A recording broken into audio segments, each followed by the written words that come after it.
Bonjour à toutes et à tous.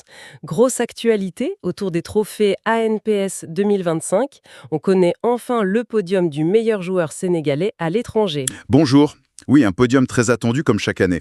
Alors aujourd'hui, on va décortiquer un peu ça. On va regarder de près les performances des trois joueurs, Edouard Mendy, Pape Matar Sarr et Nicolas Jackson. C'est ça.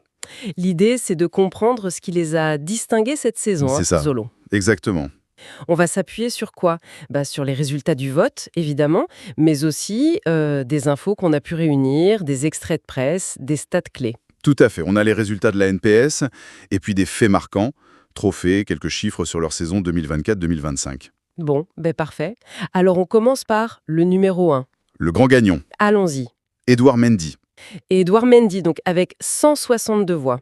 Gardien de but, il est parti en Arabie Saoudite, à Al Ali Saoudi FC. Oui, et ce qui est assez frappant avec Mendy, c'est qu'il est arrivé là-bas et boum, titulaire indiscutable. C'est ce que disent nos sources. Ah oui, direct, pas de temps d'adaptation.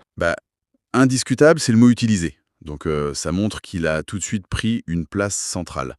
C'était un nouveau défi et il a relevé direct. Et ça a payé parce que son club gagne la Ligue des Champions d'Asie en 2025. Exactement.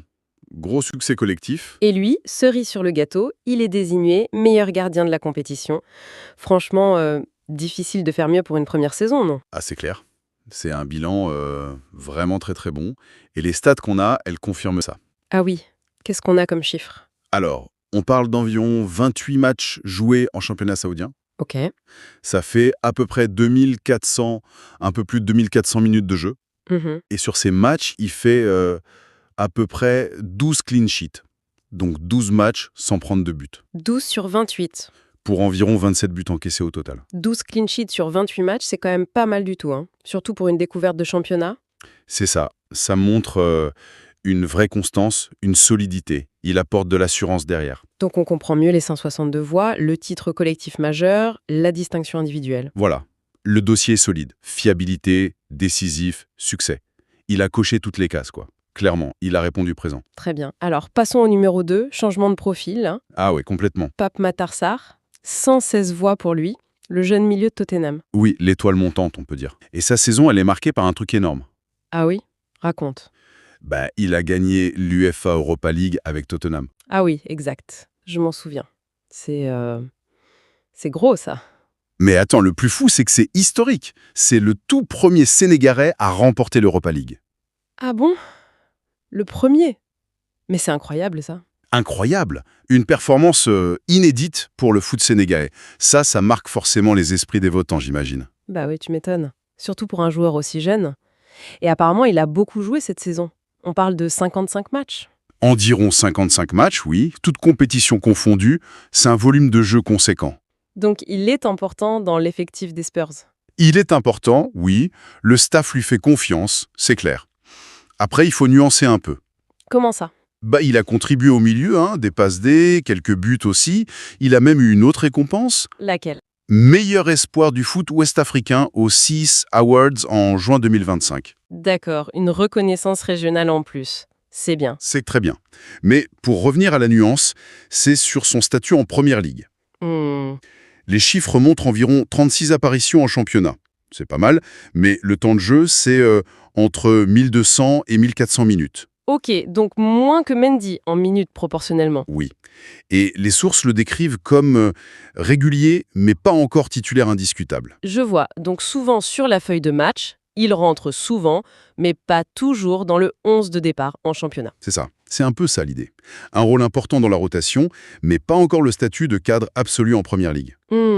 Alors comment on explique ça? Il est crucial en Europa League jusqu'à la victoire, mais plus en rotation en championnat. Ça relativise pas un peu son exploit européen?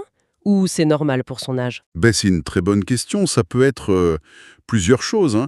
La concurrence à Tottenham, elle est rude. Oui, c'est sûr. La gestion de l'effectif par le coach, qui fait peut-être tourner selon les objectifs. Ou tout simplement, c'est une étape normale. Il est jeune, la Première Ligue, c'est très exigeant. D'accord. Et ses stats en championnat, ça donne quoi? C'est cohérent avec ce temps de jeu. On parle de 2 ou 3 buts et environ 2 passes décisives. Ok. Donc, Le fait marquant, ça reste vraiment ce titre européen historique. Exactement. C'est ça qui a dû peser lourd dans la balance pour sa deuxième place. Mais son prochain défi, c'est sans doute de s'installer durablement dans le 11 en championnat. On suivra ça de près, c'est sûr. Allez, on termine ce podium avec le troisième, Nicolas Jackson. Nicolas Jackson, oui. L'attaquant de Chelsea. 109 fois, c'est serré avec Sarr. Très serré. Et lui, il était tenant du titre, hein, meilleur joueur 2024. Tout à fait. Et Chelsea semble vraiment croire en lui. Ah oui, qu'est-ce qui te fait dire ça? Il y a un signe qui trompe pas. Il a signé une prolongation de contrat. Et pas une petite, hein, jusqu'en 2033. 2033. Oh, mais c'est énorme comme durée. C'est exceptionnellement long, surtout aujourd'hui. C'est un message de confiance très très fort du club. Impressionnant. Et sur le terrain, il a répondu présent cette saison. Est-ce qu'il a justifié cette confiance? Oui, on a des exemples concrets. Il y a eu ce but important contre Everton, fin avril 2025. Mhm. Les sources le mentionnent parce qu'apparemment ça mettait fin à une petite période où il marquait moins. Ça montre son mental, sa capacité à répondre. D'accord. Et son début de saison 2024-2025 est aussi noté comme bon, avec 2 buts en 3 matchs de Première Ligue. Ça a démarré fort. Ok. Et sur toute la saison en championnat, les chiffres globaux, ça donne quoi? Alors environ 30 matchs joués, pour un total de 2238 minutes. C'est un temps de jeu assez conséquent à Chelsea pour un attaquant. Oui, c'est pas mal du tout. Et niveau but, passe décisive, là c'est intéressant. 10 buts et 5 passes décisives en Première Ligue. 10 buts, 5 passes D. C'est une contribution offensive directe qui est Significative? très significative. Et il y a une autre stat, un peu plus technique mais parlante. Son XG, les expected goals. Ah oui, les buts attendus. Il est de combien? Selon la source Understat sur cette période, son XG était d'environ 2,98. Attends. 2,98 d'XG et il met 10 buts. C'est un écart énorme. C'est un écart très important, oui. L'XG mesure la qualité des occasions. Normalement, avec ces occasions-là, on s'attendait à ce qu'il marque environ 3 buts. Et il en met 10? Comment on interprète ça? Il a été hyper clinique? Chanceux? Ça suggère probablement une finition exceptionnelle cette saison-là. Bien au-dessus de la moyenne statistique. Ou alors, il a transformé des occasions jugées difficiles. Sans doute un peu des deux. En tout cas, ça souligne son efficacité redoutable devant le but sur cette période. Et on note aussi qu'il a été impliqué dans environ 45 tirs de son équipe. Donc il ne fait pas que marquer, il participe aussi à créer le danger. C'est ça. Il est dans le jeu offensif de Chelsea. Ok, donc 10 buts, 5 passes, cette efficacité, la confiance du club avec ce contrat longue durée, ça explique bien sa place sur le podium. Tout à fait. Il confirme son statut en Première Ligue, ce qui est jamais facile. Si on résume un peu, on a 3 profils très différents sur ce podium 2025. Ah oui, c'est clair. Mendy, le gardien expérimenté qui réussit son pari en Asie, avec des titres. Sarr, le jeune milieu qui marque l'histoire en Europe, mais doit encore s'imposer totalement en club. Et Jackson, l'attaquant qui confirme en Angleterre, qui marque et qui est soutenu par son club. C'est une belle diversité, non? Ça montre la richesse du foot sénégalais. Oui, exactement. Qu'est-ce que ça nous dit, cette diversité? Ça nous dit que le talent sénégalais, il s'exporte bien, il réussit dans différents contextes, différents rôles. Mendy prouve qu'il est toujours une référence mondiale à son poste. Sarr, c'est la jeunesse triomphante, avec un potentiel énorme.